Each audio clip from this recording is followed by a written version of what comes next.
کہ اللہ مل رہا ہے، اللہ ملا تو سستا سودا۔ جب اسماعیل علیہ السلام سے کہا نا ابراہیم علیہ السلام نے کہ بیٹا تیرے ذبح ہونے کا حکم ہو چکا ہے، کیا کہتے ہو؟ تو انہوں نے کہا جلدی کرو، یا ابا تفعل، یا ابا تفعل، ابا جلدی کرو۔ تو ابراہیم سمجھے کہ شاید یہ پتہ نہیں چلا اس کہ بیٹا تمہیں خبر ہے میں کیا کہہ رہا ہوں؟ کہاں خبر ہے، بڑا اچھا سودا ہے، آپ کے بدلے میں اللہ مل جائے گا، اللہ آپ سے زیادہ بہتر ہے، دنیا کے بدلے میں جنت ملے گی، جنت دنیا سے بہتر ہے۔ پھر معصوم بچوں کو خیال، ہاں میری ماں کو ضرور تکلیف ہوگی، تو اپنا کرتا اتارا اور اپنے باپ کو دیا کہ یہ کرتا آپ نے میری اماں کو دینا ہے، جب مجھے کبھی یاد کرے گی تو میرا کرتا دیکھ لیا کرے گی، تسلی ہو جائے گی، اور آپ نے اپنے کرتے میں مجھے کفن دے کے ادھر ہی دفن کر دینا ہے، ادھر نہیں لے جانا وہ مکے کی طرف کہ میری ماں کو وہاں تکلیف ہوگی، میرا کٹا سر دیکھ کر بغیر سر کے پورا دھڑ وہ اس کو تکلیف ہوگی۔ ایسا اطمینان سے، چونکہ اور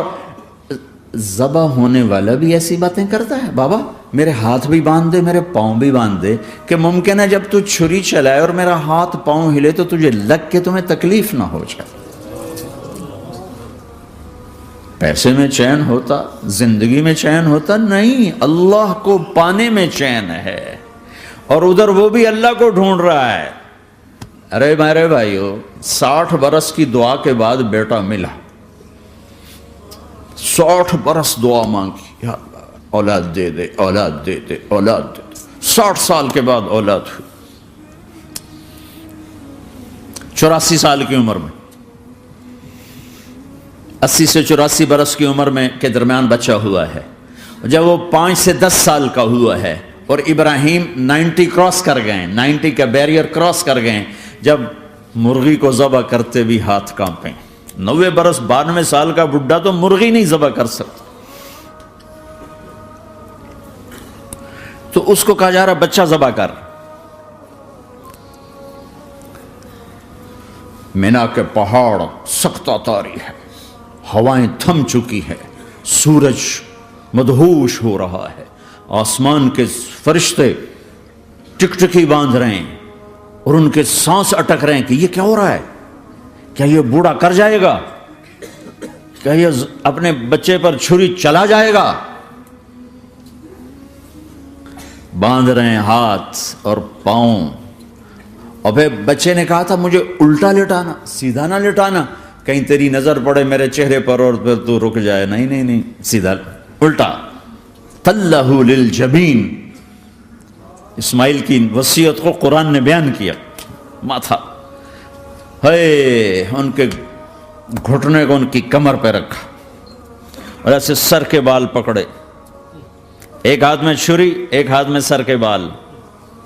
اور یوں آسمان کو دیکھا، یوں تھوڑا سا اوپر اٹھایا نا تاکہ نیچے سے چھری چلائے۔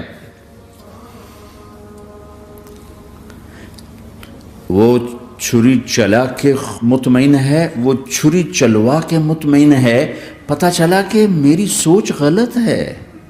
کسی اور طرف سکون ہے، جہاں میں ڈھونڈ رہا ہوں وہاں نہیں ہے، اپنی مرضی پوری کرنے میں نہیں ہے، اللہ کی مرضی پوری کرنے میں ہے۔ یوں پکڑا، گھٹنا رکھا، یوں دیکھا، آسمان کو دیکھنا تھا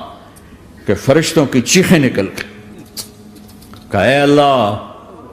ہائے ہائے ہائے، کاش وہ مینا کے پہاڑ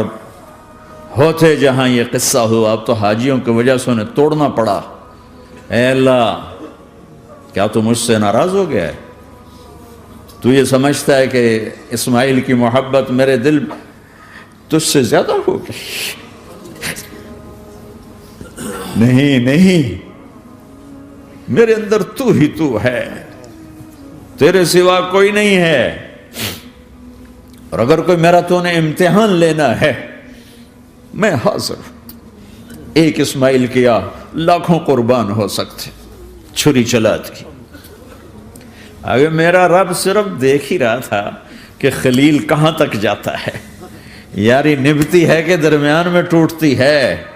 ارے تم سے بچوں پہ چھریاں نہیں چلوا رہا، تم سے کہہ رہا غلط کام چھوڑ دو،